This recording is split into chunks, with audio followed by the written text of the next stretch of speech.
बिस्मिल्लाहिर्रहमानिर्रहीम। अस्सलाम वालेकुम। कराची से कैपिटल टॉक के साथ हामिद मीर आपकी खिदमत में हाज़िर है। और आप जानते हैं कि इस वक्त हम जियो की स्पेशल इलेक्शन ट्रांसमिशन का हिस्सा हैं और आज हम बात करेंगे अपने कुछ ऐसे मेहमानों के साथ जो कि कराची से कौमी असम्बली के मुख्तलिफ़ हलकों से इलेक्शन लड़ रहे हैं और एक मेहमान जो है हमारे वो इलेक्शन नहीं लड़ रहे। उनसे पूछेंगे वो इलेक्शन क्यों नहीं लड़ रहे। मैं तारुफ़ कराऊँगा, हमारे साथ मौजूद हैं जनाब कादर मंदोखेल साहब, पाकिस्तान पीपल्स पार्टी के रहनुमा हैं और NA 242 कराची से इलेक्शन में हिस्सा ले रहे हैं। हसान साबिर साहब MQM पाकिस्तान के उम्मीदवार हैं और हल्का NA 236 कराची से इलेक्शन लड़ रहे हैं। और हमारे साथ मौजूद हैं पाकिस्तान तहरीक इंसाफ के रहनुमा जनाब फिरदौस शमीम नकवी साहब। पहले वो इलेक्शन लड़ रहे थे, उन्होंने कागजात जमा करवाए थे, फिर उन्होंने वापस ले लिए। तो गुफ्तगू का आगाज़ फिरदौस शमीम नकवी साहब से करते हैं। अस्सलाम वालेकुम फिरदौस शमीम नकवी साहब। वालेकुम सलाम। जी फिरदौस साहब, पहला सवाल यही है आपसे कि आपने कागज़ वागज़ जमा करवाए थे, फिर उसके बाद आप इलेक्शन नहीं लड़ रहे, तो सवाल तो यही बनता है कि आप इलेक्शन क्यों नहीं लड़ रहे? सर इसलिए हुआ कि बाकायदा जो है एक क्लरिकल एरर हो गया था, लेकिन उसको वेरीफाई करवाने में और सही करवाने में टाइम ऐसा निकल गया इससे कि हमारी communication with our chairman was very difficult. मैं NA जो पुराना हल्का था जिससे मैं पहली लड़ा था PS का, वो अब 2 हिस्सों में बंट गई NA। अच्छा। अनफॉर्चुनेटली आलमगीर और मैं दोनों ने एक ही हल्के पे कागजात नामजद किए, फिर आलमगीर डिस्ट्रिक्ट को जो है उसके कागजात रिजेक्ट हो गए और मैंने मेरा दूसरा हल्का जो था वो फेडरल बी एरिया का था, मैंने विड्रॉ कर लिया। मेरा प्रेफर्ड हल्का NA 236 था जो खान साहब से अप्रूव होकर लिस्ट आई, उस पर 237 लिखा था। 237 में मैंने कागजात दाखिल ही नहीं किए थे। अच्छा। So this was a confusion which resulted in my not contesting. अच्छा, तो अब आपको क्या लग रहा है कि जो 8 फरवरी को इलेक्शन हो रहा है तो उसमें वोटर्स टर्नआउट कितना होगा? ख़ास तौर पे आपकी पार्टी का वोटर निकलेगा कि नहीं निकलेगा? सर देखिए, मसला ये है कि मैं समझता हूं कि पूरा पाकिस्तान इस वक्त इस अज़म को किए बैठे हुए है जो स्लोगन हमने दिया है, जुल्म का बदला वोट से। अच्छा।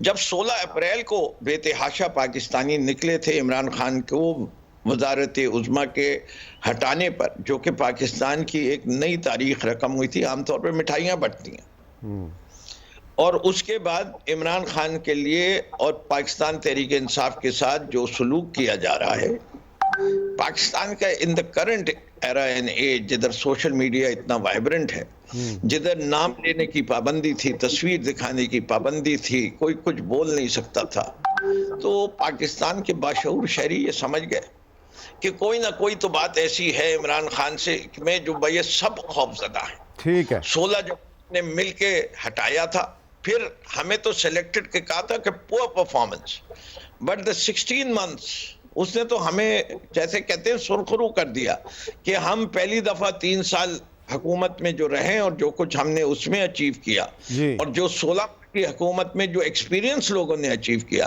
तो हमारे जितने गुनाह थे वो भी धुल गए। चलें, तो अच्छा, तो अब आप हमारे साथ ही रहिए, हम हमारे साथ कुछ और भी मेहमान हैं, उनसे भी बात करते हैं। कादर मंदोखेल साहब, ये बताएं कि आपको क्या लग रहा है कि 8 फरवरी को वोटर्स टर्नआउट कितना होगा? आपको क्या एक्सपेक्टेशन? बहुत ज़्यादा तो नहीं, उसकी वजह महंगाई है, क्योंकि महंगाई की वजह से या लोगों के माशी सूरत-ए-हाल ख़राब होने की वजह से टर्नआउट कम होगा, क्योंकि इलेक्शन लग नहीं रहा है। जो अगर इलाके की सूरत-ए-हाल या कराची का हम देख रहे, जिस तरह एक गहमा गहमी और इस तरह पोस्टर बैनर वो सारी चीज़ें तो होती, वो तो तकरीबन नज़र नहीं आ रही। लेकिन दूसरी तरफ ये होता है कि पोस्टर बैनर तो जो हमने भी लगाए थे, बाकी पार्टियों ने भी लगाए, इलेक्शन कमीशन की तरफ से डिप्टी कमिश्नर केमाड़ी ने सबको हटा दिया है। जो केमाड़ी के गेट है बल्दिया का, जिसमें मुख्तलिफ पार्टियों ने लगाए, तो मज़े की बात यह कि वो सब जो हटा दिए, हटाने के बाद अगले दिन मुस्तफ़ा कमाल साहब ने चारों तरफ से घेर लिए। आज 1 हफ़्ता हो गया, रोज़ मैं डिप्टी कमिश्नर इलेक्शन कमीशन को लेकर हूँ, कोई जवाब नहीं है। तो यूँ हो जो जगह थी उन्हें भी घेर ली है, तो शायद पोस्टर की वजह से। अब हसान साबर साहब, आप इसका भी जवाब दे दें जो इन्होंने एतराज़ किया, लेकिन पहले ये बताएं क्या नज़र आ रहा है कि वोटर टर्नआउट कितना होगा 8 फरवरी को? बिस्मिल्लाहिर्रहमानिर्रहीम। हामिद मीर साहब, पाकिस्तान में वैसे भी जो टर्नआउट है वो हमेशा से कम ही रहा है और कभी पॉलिटिकल पार्टीज़ ने भी इस तरफ तवज्जो नहीं दी कि हमारा जो टर्न आउट है वो 80% 70% पर जाए।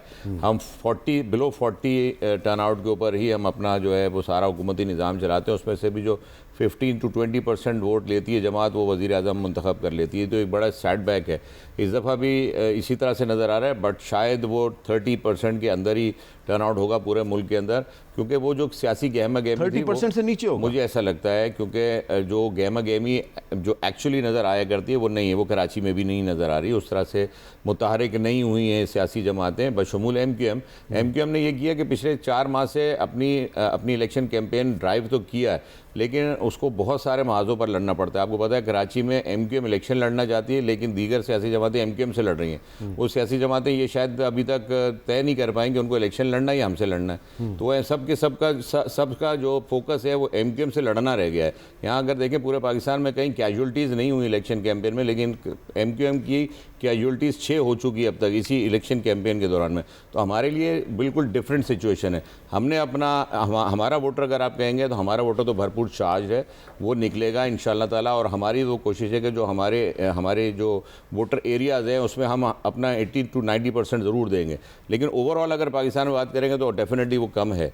अच्छा, फिरदौस नकवी साहब, कादर मंदो खेल साहब और हसान साबिर साहब का ख्याल है कि इतना ज़्यादा वोटर टर्नआउट नहीं होगा, 30% के करीब रहेगा। तो अगर ये 30% तक रहता है तो इसका जो आपकी पार्टी के जो टिकट होल्डर्स हैं, जो आज़ाद उम्मीदवार की हैसियत से लड़ रहे हैं पूरे पाकिस्तान में, ये उनको नुकसान नहीं होगा इसका? आपकी सही, लेकिन मैं इनकी एनालिसिस से एग्री नहीं करता। अच्छा, देखिए, जितना पोलराइज ये इलेक्शन हो चुका है, लोगों ने ये अज़म किया हुआ है कि अब के वोट के जरिए ही हमने तब्दील करना है निज़ाम, तो लोग निकलेंगे। और मैं आपको बता रहा हूँ इसकी इंडिकेशन आपको पंजाब, आपकी खुद भी ऑब्जर्वेशन थी एक टीवी शो में, मैं उसको रिपीट कर देता हूँ कि पंजाब के इलेक्शन ने साबित किया कि लोग पुरअज़म हैं इस बात के लिए कि हमने बदलना है निज़ाम को और वोट के जरिए बदलना है। तो ये इन सब की दुआ यही है कि लोअर टर्नआउट होगा तो PTI हार जाएगी, हायर टर्नआउट होगा तो PTI जीत जाएगी। ये जो इलेक्शन में गहमा गहमी नहीं नजर आ रही, ये वाजे कर रही है इस बात को कि अवाम जो हैं वो PTI के साथ खड़ा, वो न किसी जमात के साथ नजर आती है। और इन सब जमातों का कोई भी आप पास परफॉर्मेंस देख लीजिए, बशमूल MQM, PPP, PMLN, तो आपको नजर आ जाएगा। आप क्योंकि कराची में बैठे हुए हैं, तो परसों तरसों ही बारिश हुई है। अगर वो नाले जो कि पाकिस्तान तहरीक इंसाफ ने कराची डेवलपमेंट पैकेज के जरिए ना बनवाए होते तो 2020 वाला और 22 वाला हशर हो जाता। पूरे कराची को इस लिहाज से एहसास दिलाना चाहता हूँ कि वो जो कराची के 5 बड़े नाले बनवाए की है, उसके पीछे पाकिस्तान तहरीक इंसाफ थी। अच्छा, चलें ज़रा इस पे ज़रा कादर मंदो खेल साहब का भी पॉइंट ऑफ व्यू ले लें। कादर मंदो खेल साहब, एक बहुत से लोगों का एक ख्याल है कि ये जो 2-3 दिन बारिश हुई कराची में, इसका पीपल्स नुकसान। मैं फिरदौस शमीम नकवी साहब ज़रा मंजर-ए-आम पे आ जाए। जो कल बारिश हुई है, मेरा बल्दिया टाउन पानी से डूब गया, और डूब गया उस वक्त हमारे town chairman, vice chairman, councillor, मुझ समेत सारे मैदान पे थे। 2 घंटे के बाद ये हब रोड जो बलूचिस्तान को जा रहे वो क्लियर हो गया। और मैं आपको ज़बानी बात नहीं कर, मेरे सोशल मीडिया पे देख ले, उससे पहले का और उसके बाद, तो पूरा तरह मेयर कराची, हमारे काउंसलर, हमारे चेयरमैन मैदान पे थे। तो नकवी साहब को बता दी, जो आपने नाले बनाए थे वो तो आपने उसी तरह चंदा लेके आपकी जो वज़ीर साहब थे कर रहे थे वो तो अधूरे में छोड़ दिए। फिर उसके बाद इंडिया में ने कर दिया, तो आपने तो उसको भी शौकत खानम अस्पताल समझ के उसके लिए भी चंदा इकट्ठा करने की कोशिश की है, जो कि आप नाकाम हो गए, आपने बीच में छोड़ दिया। तो ये बता दें कि वो फाकी वज़ीर, क्या नाम थे उनके, वो मैं अपने बारी पे बताऊं, शिपिंग वाले, उसको वो तो बीच में छोड़ अली जैदी साहब, वो तो अब PTI में नहीं है। नहीं, ये जो उस वक्त नाली की बात कर रहे हैं, अभी थोड़ी बना रहे हैं। अच्छा, उस वक्त की बात कर रहे हैं। हसान साबिर साहब, ये क्या जो बारिश हुई है कराची में, इसका किसी पार्टी को फ़ायदा या नुकसान होगा? हामिद साहब, फिरदौस साहब ने कहा 5 नाले बनाए, 5 नालों के नाम भी नहीं जानते होंगे। 5 नाले कोई इन्होंने नहीं बनाए, ये नाले आज से 60 साल 65 साल पहले बन चुके कोरंगी नाला, औरंगी नाला, महमूदाबाद नाला, ये बने हुए हैं। इन्होंने जिम्मा उठाया था जो 2020 में अर्बन फ्लडिंग हुई थी, तो इनके मिनिस्टर साहब ने कहा था कि ये हम सारे नाले साफ़ करा देंगे, लेकिन उसके लिए उन्होंने कराची वालों से पैसे मांगे थे। उन्होंने कहा था कि चंदा जमा करें और NLC के ज़रिए हम नाले साफ़ करेंगे। ऐसा नहीं हुआ। जहाँ तक अभी मंदोखेल साहब बात कर रहे हैं कि मेयर उतर गए, UC के चेयरमैन उतर गए, उतरने से तो मसला हल नहीं होगा। इनके पास 2020 से ही जो आज मेयर साहब हैं वो 2020 में एडमिनिस्ट्रेटर बन गए थे इस शहर के, और 2020 से लेकर 22 तक उन्होंने एज ए एडमिनिस्ट्रेटर इस शहर को चलाया। तो अगर एडमिनिस्ट्रेटर की हैसियत में उन्होंने शहर को चलाया तो उस वक्त की कारकर्दगी को भी उठा के इसी मेयर की कारकर्दगी से जोड़े।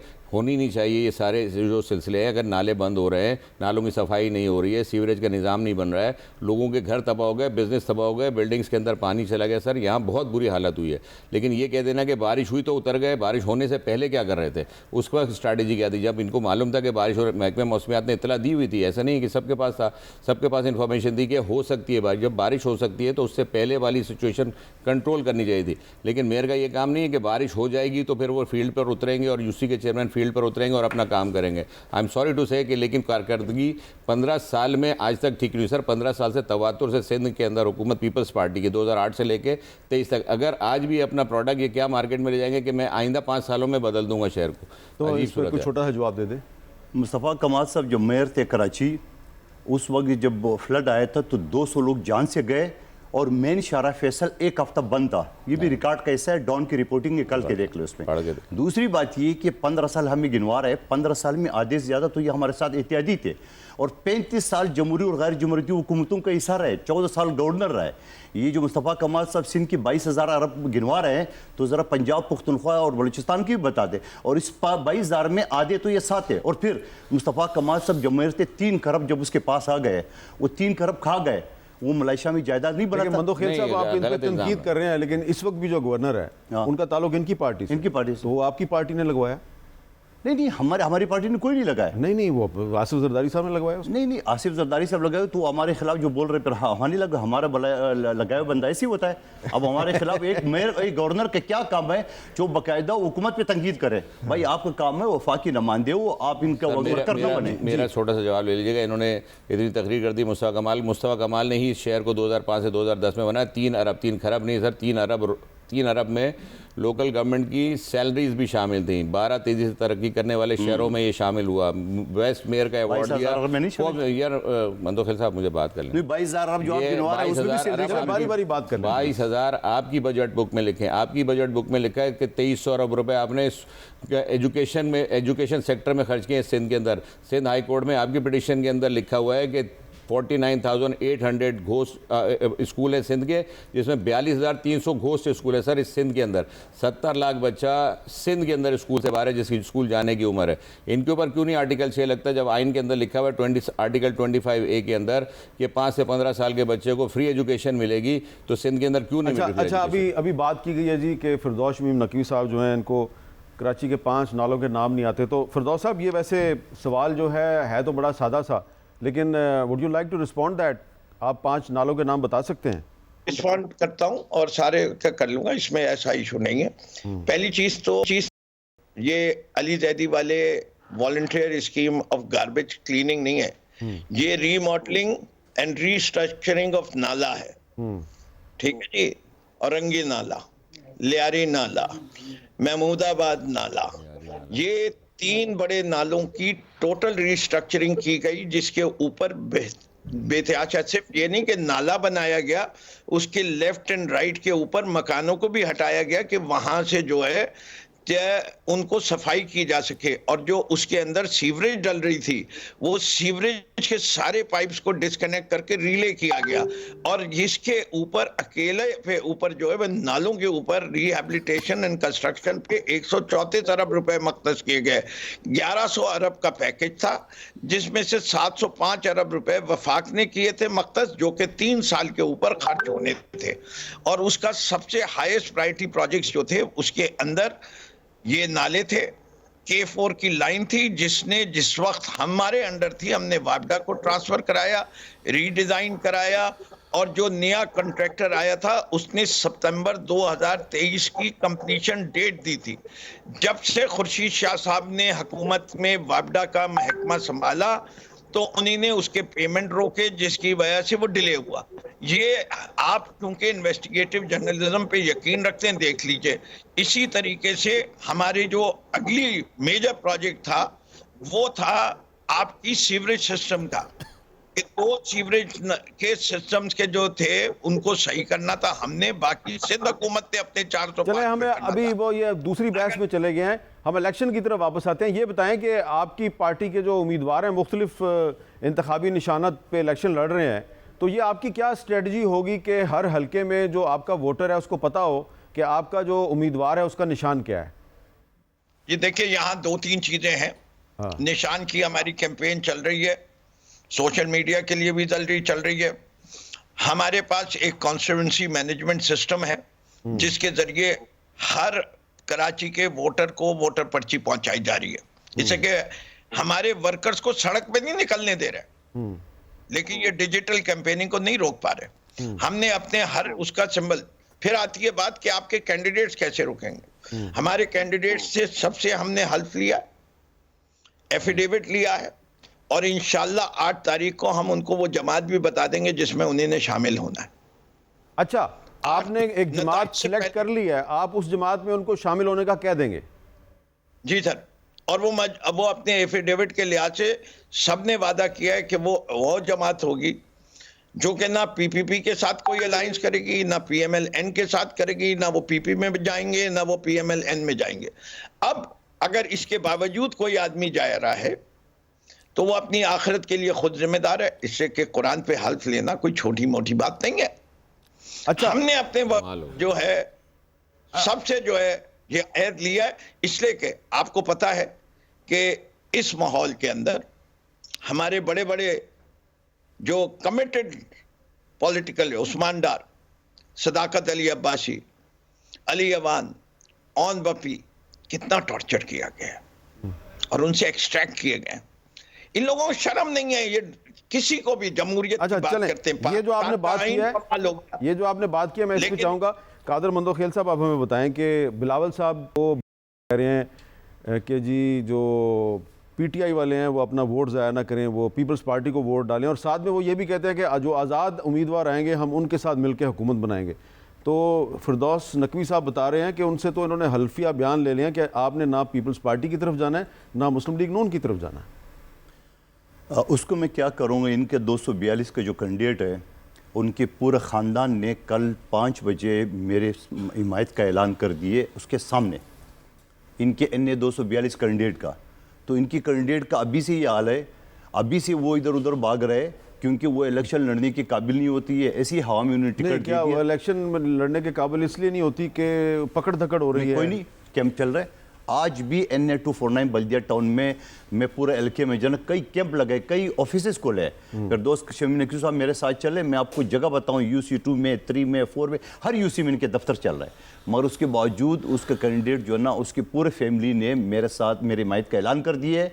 तमाम पश्तून, 70% पश्तून आबादी है मेरे हल्के में, वो सारी हिमायत के लिए जितनी भी आबादी है। जो इसके अलावा मैं ये समझ रहा हूँ मुस्तफ़ा कमाल साहब जो मेरे साथ है, मैं उसके सिर्फ ये कहना चाह रहा हूँ कि ये मुस्तफ़ा कमाल साहब है जिसने कहा अल्ताफ हुसैन दहशतगर्द है, जिसने कहा खालिद मकबूल सिंह के रॉक एजेंट है, जिसने कि आज उसी के प्लेटफॉर्म ले रहे, आज उसी के प्रथम चले। पहले आपने बात की है, फिरदौस साहब जरा इसका जवाब देते हैं जो मंदोखेल साहब कह रहे हैं कि आपका तो कैंडिडेट ही। मंदोखेल साहब जो कह रहे हैं उनसे ये बताइए, पूछे कि इनके सिंध हुकूमत जो का केयर टेकर सेटअप है उसके DC ने पूरे 7 डिस्ट्रिक्ट के कितनी परमिशन दी हैं जलसों की, कॉर्नर मीटिंग्स की, रैलीज की? सिफर PTI के इंडिपेंडेंट कैंडिडेट्स को। ये है इलेक्शन कैंपेन कराची शहर के अंदर। आपका जो कैंडिडेट है 242 में वो विड्रॉ कर गया, उसका भी पूरे फैमिली में। देखिए क्या बात कह रही है, उनके खानदान ने हिस्सा ले लिया सबने। मिस्टर जरदारी जर के पुजारी हैं, खरीद लिया खानदान वालों के, लेकिन कैंडिडेट नहीं हिला। अच्छा, कैंडिडेट नहीं हिला। दाद दीजिए आप उस कैंडिडेट को, पूरा खानदान। अगर ये कहते कि वो कैंडिडेट बिगेट तो बात होती।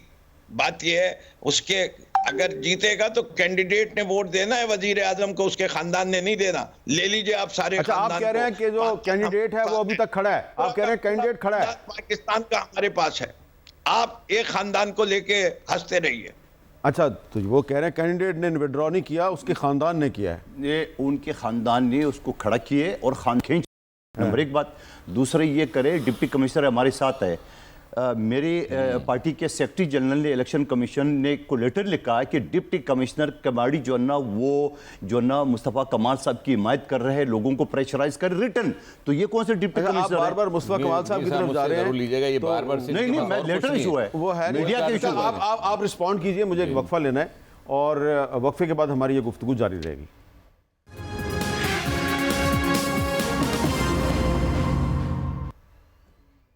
कैपिटल टॉक में दोबारा खुशामदीद। कराची के हवाले से एक अहम डेवलपमेंट ये हुई है कि कल रात को एक लंदन से लिस्ट जारी की गई है और जिसमें कि कराची के मुख्तलिफ हलकों के कुछ जो उम्मीदवार हैं उनके नाम हैं, तस्वीर हैं और उनके इंतखाबी निशानात हैं। तो हसन साबिर साहब, इसका आपको कोई नुकसान होगा? सर, आपकी इजाज़त से पहले अगर आप याद है मैं मंदो खिल साहब की बात का जवाब दे दूं, जिससे पहले वो तवातुर के साथ, क्योंकि मुस्तफ़ा कमाल भाई के मुतालिक कह रहे हैं, मेरे ख्याल में इनके हवास पर तारी हो गए मुस्तफ़ा कमाल। जिस तरह से MQM की वहाँ कैंपेन चल रही है, जिस तरह से वहाँ लोग जुड़े हुए हैं, ये जितनी बातें कर रहे हैं इनके हवास पर तारी, क्योंकि कोई मेजॉरिटी इन्होंने वोट नहीं लिया था। बाई इलेक्शन में ये जीते हैं, बड़ी मुश्किल से जीते हैं। मुस्तफ़ा कमाल उस वक्त एक स्प्लिट मैंडेट था, सुन ले बात को, एक स्प्लिट मैंडेट था उस वक्त। MQM और PSP का मैंडेट को अगर जोड़ दिया जाएगा तो इनको अंदाज़ा हो जाएगा कि क्या उस वक्त भी रिजल्ट था, अगर ये बाई इलेक्शन में उस वक्त भी हार सकते थे। लेकिन इन्होंने, मैं वहाँ मौजूद था, ये इन्होंने पोलिंग स्टेशन कैप्चर किए हुए थे, पुलिस की नफरी लगाई, अंदर ठप्पा माफिया अंदर बिठाया हुआ था। ये करप्ट टोले हैं सारे के सारे, इन्होंने पूरे सिंध का ये हाल किया है। आपने बल्दियाती इलेक्शंस में देखा है कि किस तरह से वहाँ डाकू जो है वो बैलेट बॉक्स से उठा के ले गए, ठप्पा लगाते रहे और जाके रिजल्ट जमा कराए। ये बदतरीन सिचुएशन सिंध के अंदर है, वही कराची में करने जा रहे हैं। इस बात पे अगर देखेंगे, ये जो सिंध की ब्यूरोक्रेसी है सारी पीपल्स पार्टी की लगाई हुई है। हम सबके ऑब्जेक्शंस कर चुके हैं, उसके बावजूद वो उनमें से किसी को नहीं तब्दील भी नहीं किया जाता। SHOs इनके लगाए हुए हैं, पुलिस हमारी रिपोर्ट कोई दर्ज नहीं करती, कमिश्नर इनका लगाया हुआ, सारी चीज़ें इनका और इनके कंट्रोल में चल रही। इवन ये कि चीफ मिनिस्टर सिंध भी इनका लगाए हुए हैं। तो हमारे पास तो कुछ भी ऐसा नहीं। हमें तो जितनी दुश्वारियाँ हैं, ये तो बिल्कुल जिस तरह से ये कैंपेन को अपने ड्राइव कर रहे हैं, ये लोगों पर इल्ज़ाम, क्योंकि इनके पास अपना बताने के लिए कुछ नहीं है। इनकी 15 साल की करप्शन को छुपाने का तरीका इनके पास यही है कि ये दूसरों पर इल्ज़ाम लगाते रहे कि ये फलाना करता रहे, फलाना करता रहे। भाई आपके पास सबूत है, जाके अदालत में खड़े हो जाए, प्रूव करें जाके। अब मैं दूसरी वाली बात आपकी जवाब दे देता हूँ सर, कि उन्होंने अगर किया होगा तो कोई इंडिपेंडेंट हैसियत में दाखिल किए होंगे, डॉक्यूमेंट्स अपने सबमिट कराए होंगे, वो एक्सेप्ट हुए होंगे। नहीं, उनमें से बहुत से ऐसे हैं जिनका इंतखाबी निशान A है, A। वो लिस्ट उन्होंने जमा कराई, डेफिनेटली उनको इलेक्शन कमीशन ने कोई ना कोई सिंबल्स भी अलॉट किए हैं, कोई डॉक्यूमेंट उनके कोई ना कोई पहचान वहाँ होगी डेफिनेटली। लेकिन हमें कोई शहर के अंदर कैंपेन एक्चुअली नज़र नहीं आई, ना उनका कहीं से हमें कोई सपोर्टर नज़र आया, ना कोई वोटर नज़र आया, ना उनकी तरफ किसी का कोई रुझान है। MQM पाकिस्तान ग्राउंड पर है, मुसीबतें हम झेलते हैं, प्रॉब्लम्स हम फेस करते हैं, यहाँ के रहने वालों के साथ जुड़े रहते हैं। वो एक अगर वहाँ से कोई आवाज़ लगा के किसी को नुमाइंदा बना के सच और झूठ पर मबनी को लेके आता है तो लोग मुस्तरद ही करेंगे, अगर कोई कैंपेन भी चल रही होगी। वो यहाँ के लोग नहीं हैं। अच्छा, ये खुशफहमी में है कि मेरे इलेक्शन में मुस्तफ़ा पे क्यों आए थे 5वें नंबर पे, ये दोनों मिला के 17,000 वोट बनते और मेरे 16,000 पे मैं जीता था। उस वक्त मेरे पास 1 रुपए का काम नहीं था, आज मेरे पास अरबों रुपए के काम है। आज मैंने तरक्याती काम का जाल बिछा, आज मैंने यूनिवर्सिटी वहाँ पे मंजूर करा, सब हो गया। लेकिन उसके बावजूद ये जो MQM लंदन का इनकी कॉर्नर मीटिंग में अल्ताफ जिंदाबाद नारे लेके 22 लोगों को बंद कहीं भी नहीं लगा। मैंने उसी रात को वीडियो दिखाता हूं, उसी रात को मैंने रिहा करा। ना MQM लंदन तो उसके है खिलाफ, MQM पाकिस्तान इसके अगेंस्ट है। सारे लोग मुझसे राब्ते में। अगर मुस्तफ़ा साहब कमाल साहब जीता, मैं आपको दोबारा कहता हूं, मैंने अगर इससे डबल वोट नहीं लिया तो कभी जिंदगी में इलेक्शन का नाम नहीं लेना। ये क्या वजह है कि कराची शहर में इंतखाबी मुहिम जो है उसमें हमें इतनी ज़ोर नज़र नहीं आ रहा, लेकिन इसके बावजूद इधर बंदे जो हैं वो कत्ल हो रहे हैं? तो कुछ आप तमाम बार उसमें कोई अनअनाउंस्ड कोई मुआहदा कर सकते हैं कि कम से कम कत्लो गारत रुक जाए? देखिए, आप अभी भी आज भी इनका नारा MQM का क्या है, मैं MQM या PSP पता नहीं मैं क्या कहूं, हामिद साहब ये रवैया MQM कहूं या PSP कहूं, सुनो दो रवैया। आज भी इनका नारा क्या है, हमारा शेर हमारा इख्तियार। भाई आपका कौन सा शेर है? यहाँ पश्तून रहते हैं, हज़ारे रहते हैं, पंजाबी रहते हैं, सिंधी रहते हैं, बहुत सारे लोग रहते हैं, यानी आज भी नफरत का नारा है उनका। और दूसरी बात ये है, मुस्तफ़ा कमाल साहब की आप देखे पेज, वो हफ्ते में 2 कॉर्नर मीटिंग किए, मैं कल 14 मीटिंग कर चुका हूं, कल के दिन भी 14 कर चुका हूँ। अच्छा, फिर ये क्या लगेंगे, ये लाशें गिनवाएंगे, मैं तरक्याती काम गिनवाऊंगा, ये बत्ते की पर्चियाँ गिनवाएंगे, मैं सीवरेज और गैस की लाने गिनवाऊंगा, ये माजी भी बोरी बन लाशें गिनवाएंगे। मैं क्या पाकिस्तान के सबसे बड़े शहर में टेंशन कम नहीं होनी चाहिए कि कत्ल गारत ना हो? आप मुझे एक बात बताओ, टेंशन कैसे कम होगी? जिस हल्के से मुस्तफ़ा कमाल साहब लड़ रहे हैं, उसी हल्के में 259 लोग जिंदा जलाए गए 2 महीने पहले। मुस्तफ़ा कमाल साहब का, ये हमारे लोग हैं, हमारे लोग हैं। इसका मीडिया में छोटा सा जवाब मीडिया में दूंगा। मैंने गुजारिश की कि इनके हवास पर तारी, इनके पास अपना बताने के लिए कुछ नहीं है, सिर्फ ये लगे रहेंगे अपनी, क्योंकि अपनी कैंपेन कर रहे हैं बेसिकली आपके प्रोग्राम में बैठ के इस टाइम को ये अपनी कैंपेन में लगा रहे हैं, फिर ये वीडियो सोशल मीडिया पर डालेंगे कि हामिद मीर के साथ मैंने अपनी कैंपेन चलाई है। मसला ये है कि इनके पास अपना बताने के लिए कुछ नहीं है। आपने सवाल पूछा कि टेंशन कम होगी, रवैया देखें आप क्या है पीपल्स पार्टी का। पीपल्स पार्टी 15 साल हुक्मरानी करके बड़े का दर्जा रखती है, अगर हुकूमत में रही है तो हुकूमत जो है रिसीविंग एंड पे होती है। नकवी साहब जरा छोटी सी बात बताइए कि कराची शहर जो टेंशन है, एक कशीदगी की फ़ज़ा है, इसको कम करने के लिए तजवीज़ पेश करेंगे आप? जी मैं बिल्कुल, बहुत सारी तजावीज़ है। एक तो ये जो कर्नल गलू से जुड़ी हुई जमातें हैं, जिनका जिन जो था बोतल में बड़ी मुश्किल से बंद किया, कि बड़े ऑपरेशंस के बाद बंद किया गया, सिर्फ पीटीआई की दुश्मनी में इस जिन को फिर निकाला गया और कर्नल गलू से जोड़ दिया। लेकिन पीटीआई भी तो किसी जमाने में जनरल गलू के साथ जुड़ी हुई थी ना? जी मेरे ख्याल से मैं माजी को डिस्कस करने में जाऊंगा तो मुस्तकबिल रह जाएगा। अच्छा, माजी है, तारीख है। आइए आज जब इलेक्शन की तारीख टेंशन कैसे कम करें?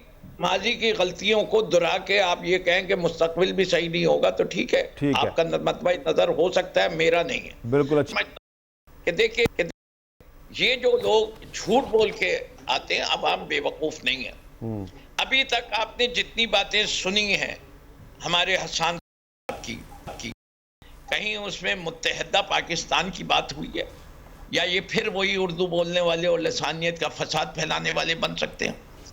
जो लोग फ़िरक़ावारियत और लसानियत पे यकीन रखते हैं, उनका एक्सपोज करना लाजिम है। जिस शहर की पुलिस की जिम्मेदारी है कि अमन व अमान बहाल करे, और उसके साथ 1984 से 88 से रेंजर्स का राज हो, जो कि आई थी ट्रेनिंग देने के लिए पुलिस को, और कितने साल हो गए? 35 साल। और ये 15 साल से ये मुतवातिर हुकूमत में है, ये कोई हल एक अच्छी पुलिस फोर्स नहीं बना सके। अच्छा, तजवीज़ नहीं दे रहे आप भी। मुझे एक ब्रेक लेना है, ब्रेक के बाद दोबारा मिलते हैं।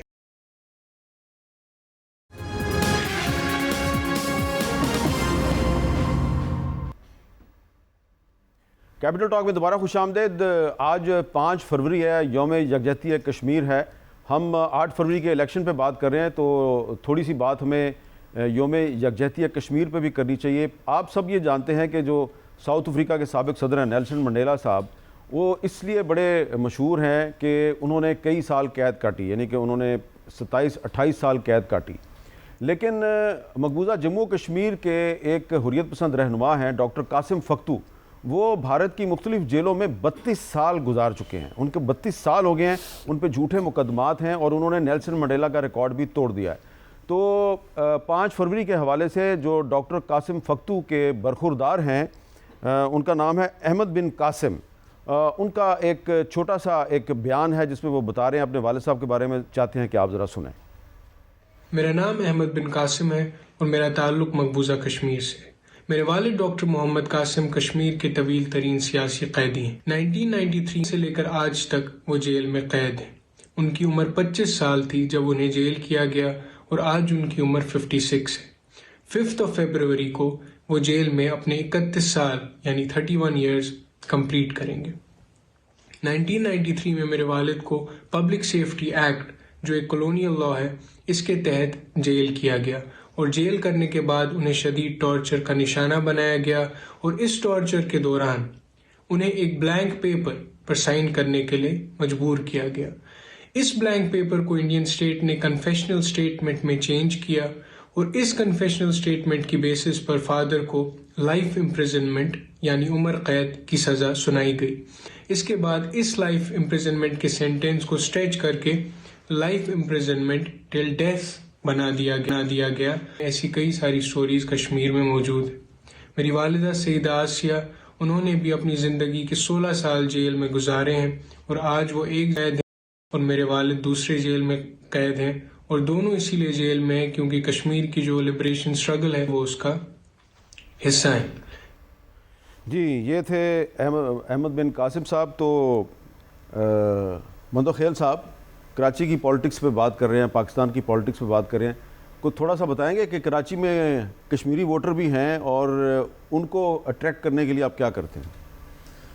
देखिए, अगर आप बिल्कुल यकीनन बड़ी तादाद में है, मेरे हल्के में भी है, बाकी कराची में भी है। आपने भुट्टो साहब का वो जुमला तो याद होगा कश्मीर के बारे में। तो हमेशा पीपल्स पार्टी ने मज़लूम कश्मीरियों का साथ दिए, उनके साथ जदोजहद की है। और फिर मैं अगर कबायली लोगों की बात करूँ कि कश्मीर की आज़ादी में कबायलियों का भी बड़ा आता है, क्योंकि जदोजहद जो कश्मीर को फ़तह किया है। तो मैं समझ रहा हूँ कि दुनिया भर में, या अगर OIC की मीटिंग हुई थी पहले तो शहीद जुल्फ़िकार अली भुट्टो साहब के वक्त में हुआ था, और उस वक्त से लेके आज तक मैं ये समझ रहा हूँ कि हमने वो किरदार अदा नहीं किए जो कि हमारे कायदीन ने अदा किया। हसान साहब सर, कश्मीर से मुतालिक मेरा और मेरी पार्टी का मानना है कि हमें अपनी पॉलिसीज़ को रिविज़िट करना चाहिए। पाकिस्तान ने अपनी जो 2018 के बाद पॉलिसीज़ मुरतब की, उसके तहत कश्मीरों का हम साथ नहीं दे रहे शायद, और उस तरह से नहीं दे रहे जिस तरह से वो साथ देना चाहिए। हमें हर फोरम पे आवाज़ उठाने की तो ज़रूरत है, लेकिन हमें डायलॉग की भी ज़रूरत है, पीस प्रोसेस की भी ज़रूरत है। ये हमारा जो प्रोसेस रुक गया है, इसके तहत कश्मीरों पे बर्डन बढ़ता जा रहा है। एक 5 फरवरी मना लेने से, जो पिछली हुकूमत ने शायद एक फ्राइडे को 10 मिनट का सिग्नल पे लाइट बंद कर देने से एहतजाज किया था, इससे हुकूक नहीं मिलने वाले सर। इसके लिए हमें उस वक्त उस हुकूमत के साथ आप भी शामिल थे। उस वक्त हमने उस वक्त भी एहतजाज किया, हमने उस वक्त भी अपनी बात उस फोरम पे की है, हमने उस वक्त भी पार्लियामेंट में ये बात रखी, लेकिन ये एहतजाज नाकाफ़ी है कश्मीर। ठीक है। अच्छा, फिरदौस मीम नकवी साहब, इस पे थोड़ा सा बात करेंगे। आपके जब आपकी पार्टी की हुकूमत थी तो जुमे के जुमे कश्मीर पे बात होती थी, इमरान खान साहब जो हैं वो तकरीर करते थे, लेकिन क्या सिर्फ 5 फरवरी का दिन मना लेने से जो कश्मीरी हैं उनके साथ हमारी यकजहती का इजहार काफ़ी है, या हमें कुछ मज़ीद भी करना चाहिए? मेरे ख्याल से टोटली इनसफिशिएंट है। जो इस स्ट्रगल को स्ट्रेंथन करने के लिए ज़रूरी है, पहली चीज़ ये, the reason for creating the 2 Nations को पाकिस्तान को वाज़े तौर पे ये साबित करना है कि strong, economically viable, independent Pakistan होगा तो कश्मीरियों को सबसे ज़्यादा सपोर्ट मिलेगी। ठीक है। जब तक ये नहीं कर सकेंगे तो जो पाकिस्तान में और कश्मीर की स्ट्रगल के अंदर सबसे बड़ा नुकसान वो जो पहुंचा है, वो मल्टीलैटरल से बायलैटरल डिस्प्यूट करवाने का में जिन लोगों का हाथ अच्छा है, भाई, उनका है। इस हवाले से जो 8 फरवरी को जो इलेक्शन हो रहा है उसका भी बड़ा गहरा ताल्लुक है कश्मीर के मामले से, क्योंकि अगर 8 फरवरी के इलेक्शन के नतीजे में पाकिस्तान में एक मजबूत और मुस्तहकम हुकूमत आती है तो वो मुस्तहकम हुकूमत ही आलमी सतह पे कश्मीर का मसला मौसर अंदाज में पेश कर सकती है। और अगर 8 फरवरी के बाद कोई एक मुस्तहकम हुकूमत, तो इनडायरेक्टली कश्मीरियों को नुकसान होगा। हमें उम्मीद है कि 8 फरवरी के बाद जो भी हुकूमत आएगी वो मसला कश्मीर को बड़े मौसर तरीके से इंटरनेशनल फोरम्स पे उठाएगी। और मैं कादिर मंदोखेल साहब का, हसान साबिर साहब का और जनाब फिरदौस मीम नकवी साहब का बहुत शुक्रगुजार हूँ। मुझे दीजिए इजाज़त। अल्लाह हाफ़िज़।